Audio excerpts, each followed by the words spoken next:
नमस्कार। 10th class हमारा chapter चल रहा है विकास। उसमें दीर्घ उत्तरीय क्वेश्चन नंबर 5 आज हम करेंगे। क्वेश्चन है कि पर्यावरण संरक्षण के उपाय क्या है। तो कल हमने पर्यावरण प्रदूषण के कारण पढ़े थे, जिसमें हमने शहरीकरण है, औद्योगिकरण है, बढ़ती हुई जनसंख्या है, कई कारण हमने बताए थे पर्यावरण प्रदूषण के। उसमें आज उपाय क्या है, तो उपाय तो सबसे बड़ा उपाय है कि सामाजिक जागरूकता, कि लोगों को पर्यावरण के बारे में जागरूक किया जाए। उन्हें कैसे वो अपने पर्यावरण को शुद्ध बनाए रख सकते हैं, इसके लिए उनको प्रेरित किया जाए। उनको पर्यावरण का क्या लाभ है, पर्यावरण में क्या देता है, वो चीज़ें उनको बताई जाए। तो सबसे बड़ा उपाय यही है, क्योंकि प्रदूषण फैलाने में मुख्य भूमिका मानव की है और काफ़ी कुछ अनजाने में हो रहा है। तो अगर लोगों को हम जागरूक करें तो काफ़ी हद तक पर्यावरण प्रदूषण को हम रोक सकते हैं। दूसरा है जनसंख्या नियंत्रण, क्योंकि पर्यावरण प्रदूषण के कारण में हमने ये पढ़ा था जनसंख्या बढ़ रही है, जिसके कारण जंगल काटे जा रहे हैं। तो हमें अपनी जनसंख्या पर नियंत्रण करना होगा। प्रदूषण की समस्या को नियंत्रित किया जा सकता है अगर हम जनसंख्या पर नियंत्रण करें तो। तीसरा है पर्यावरण संरक्षण से संबंधित अगर कानून बनाए भी जाए, उनको सख्ती से लागू किया जाए। कई बार क्या होता है, कानून बन जाते हैं लेकिन उनको सही ढंग से लागू नहीं किया जाता। तो कानून बनाए जाए, उनको सख्ती से लागू किया जाए।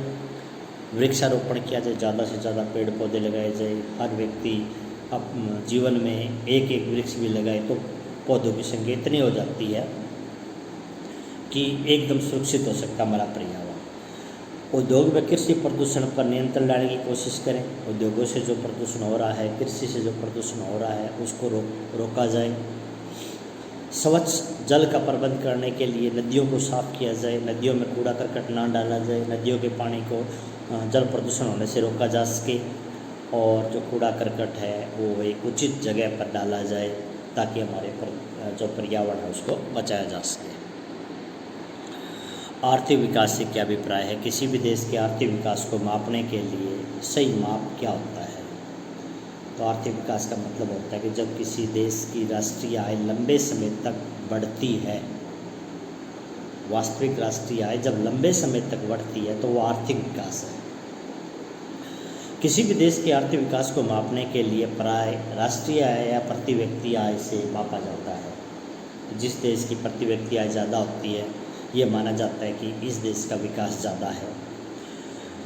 राष्ट्रीय आय क्या होती है कि एक लेखा वर्ष में उत्पादित सभी अंतिम वस्तुओं तथा सेवाओं के मूल्य का जोड़।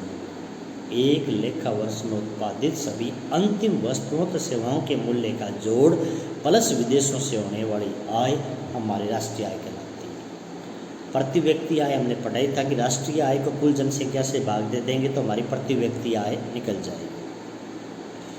इसके अलावा विकास मापने के जो और तरीके हैं ना, वो है शिशु मृत्यु दर है, साक्षरता दर है, निवल उपस्थिति अनुपात है, कितने लोग स्कूल जा रहे हैं, कितने लोगों को पूरा पोषण मिल रहा है, कितने % लोग साक्षर हैं, शिशु मृत्यु दर कितनी है। शिशु मृत्यु दर ये बताती है कि हमारे स्वास्थ्य का स्तर कैसा है।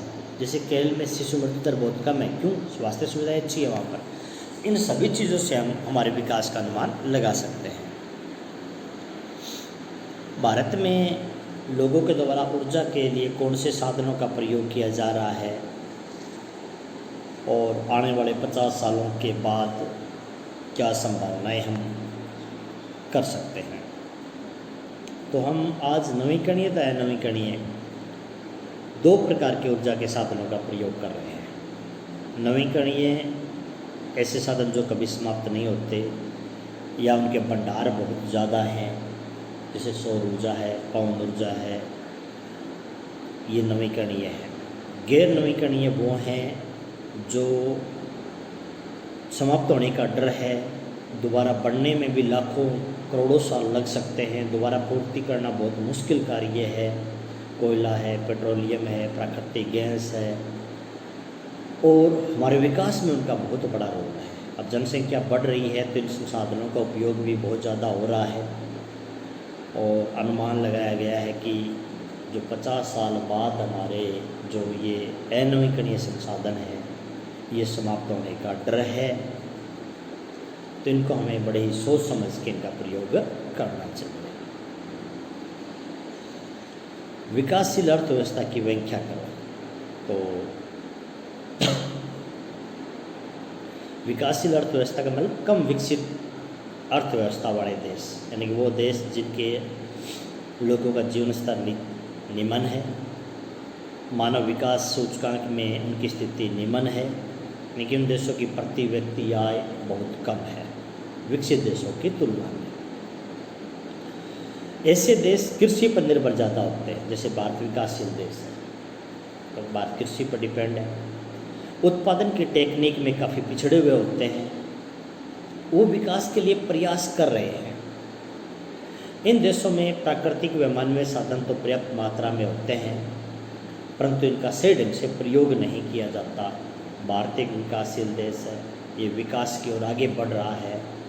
अभी भारत को विकसित बनने में काफ़ी कुछ करना होगा। अभी हम विकासशील पद्धति के अंदर कार्य कर रहे हैं। दानीय विकास क्या है, इसकी मुख्य विशेषताएं क्या है?